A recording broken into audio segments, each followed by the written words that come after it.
ప్రజలందరికీ నమస్కారం.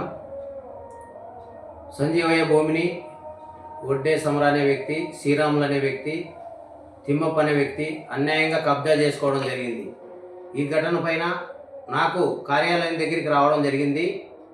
మరి సంజీవయ్య కొడుకు వెంకటేశు, లలితమ్మ మరి కార్యాలయం దగ్గరికి వచ్చారు. మేము ఆ సమస్యకని కొత్తూరు గ్రామము బొమ్మనల మండలంలోకి వెళ్ళినాం. అక్కడ భూమి లేకపోతానే మీరు మా ఊర్లో పంచాయతీ చేయడానికి మీరెవరు, మిమ్మల్ని చంపేస్తాం, కట్టేస్తాం, మీరు ఎస్సీలు అయితేనేమి, మాదిగలు అయితేనేమి, మాదిగ నాయకులు అయితేనేమి అని చెప్పి ఒడ్డే సమర, శ్రీరాములు, తిమ్మప్ప మరి మాట్లాడడం చాలా బాధాకరం.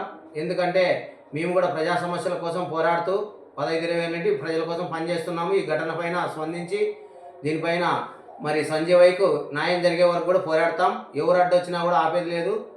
మరి సంజీవయ్య భూమిని రాబట్టే వరకు మా ప్రాణం ఉన్నంత వరకు పోరాడడానికి కూడా సిద్ధంగా ఉన్నాం. దీనిపైన ఎన్ని బెదిరింపులు ఫోన్లు వచ్చినా, ఎవరు అడ్డం వచ్చినా సహించేది లేదు. వాళ్ళపైన ఎస్సీ ఎస్టీ కేసులు కూడా నమోదు చేపిస్తాం. ఆ భూమి సమస్య న్యాయం జరిగే వరకు పోరాడతాం. జై హింద్, జై భారత్.